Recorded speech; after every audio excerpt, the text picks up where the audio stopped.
My name is Herman. Very excited to have so many people here today. I'm not going to say too much to start. I'm going to save most of my comments for after, but I hope you enjoy just a bit of composer's music that I will talk about shortly.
What you just heard was the first movement to the composer Atiliano Auza León's Seis Danzas Bolivianas del Ciclo Runas. This particular movement is called Lamento Criollo, or Creole Lament. It was his first composition, a violin sonata of 6 movements, composed in 1962. As a sonata, is meant to be performed with piano, so I'm sorry that we couldn't wheel up a piano for today. But you got just a taste of what was a very tonal minor piece, very kind of lamenting a melody that builds pretty systematically to the middle of the piece and kind of ends with this wail that trails off. You can read more about it in my essay. But I kind of use this as a way to introduce the composer, and he was really concerned with the people in this particular city of Tarija, where he is from. My collection focuses on his works. He was a musicologist and a composer. He was also a pedagogue. He was really important in Bolivian music history. He was a teacher at the National Conservatory. He wrote one of the first widely read histories of Bolivian music, and has a smattering of scores as well. He started with a lot of violin music as a violin and piano performer himself, chamber music as well, many quartets, choral music, primarily for children. And he also composed Inca Yachta, which is widely considered to be Bolivia's first opera. As a cellist and as a musicologist, someone very interested in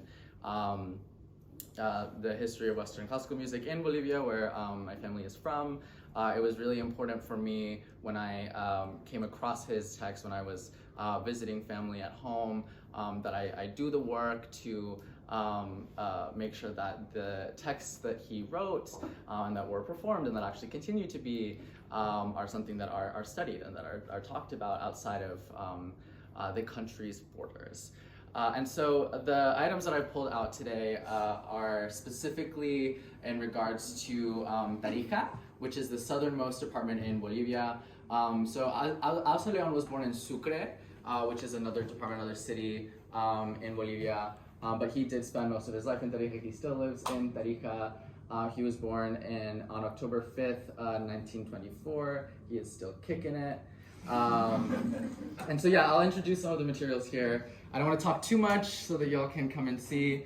But over here I have a couple of scores from my collection. In the songs for voice and piano here, you can see a portrait of the composer. And then here is another set of violins, another violin sonata that he wrote specifically in homage to the composer César Franck, who he was influenced by. The history of Bolivian music history really starts with investigations into indigenous music in the country. When the first ethnomusicologist of Bolivia, who is Julia Elena Fortun, started her new role in the newly founded Ministry of Culture and Education in 1952, following the Nationalist Revolution, which saw the creation of new ministries of culture, new investment in national culture, in which music was a big part. There were a lot of investigations into music, and so you can see some of her texts here that are really interested in documenting and charting that. To learn a bit more about Tarija, here we have a couple of maps. They're the best part. So here you can see the insignia of the city as well as the national hymn. And then here is a map of the department. As the southernmost department in Bolivia, it shares borders with Argentina to the south and Paraguay to the east. And something that's important to understand for Tarija is that these borders are a bit porous. It's a very sparsely populated area. And following the history of revolution in Latin America, Bolivia was kind of the leftovers of the other countries that were formed that had the revolutions first. And they kind of said, I guess we need a country in the middle of South America. And so when independence first happened, Tarija was bigger. Bolivia was a lot bigger. Very proud to say that Bolivia has lost every war that it has been in after independence, and therefore has lost a lot of land. And this is really relevant to culture because it means that this kind of border culture around the Chaco region where Tarija is not as strict when it comes to those borders. It's something that has changed a lot. Moving over here, there are some more historical documents when it comes to indigenous music that you can peruse. They were particularly interested in organology. It was a really big early concern in ethnomusicology. And so there's a lot of collections of those works, which specifically were done in addition to Julia Elena Fortun by the Darcot. I don't speak French, I'm so sorry if I'm butchering that. A couple who did a lot of also early musicological and ethnomusicological work in Bolivia. The reason why all of this is important is because these are the people who Auza León was drawing from for his history. When he wrote his history of Bolivian music, he was really concerned with these things too. And even though he took it to this next level and kind of charted and created these new profiles and biographies of composers and musicians, he started with this history of music that was set before him. Something that's really important for the history of Western music in Bolivia as well are missions, because it was a really big center of musical life.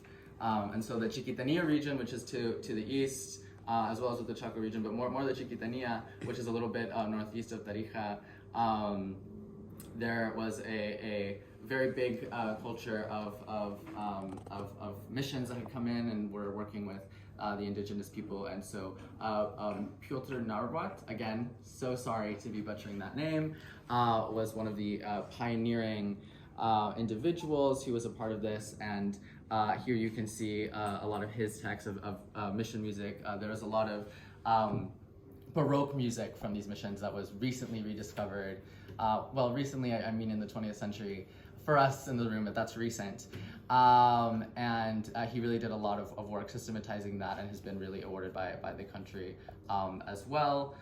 Something that you'll also notice when it comes here to this final text is that a part of the concern with Tarija and with a lot of these departments, especially in the early 20th century, is establishing a regional culture in addition to a national culture. And so the impetus of folklore started in the early 20th century, but was really pushed in the mid 20th century following the nationalist revolution.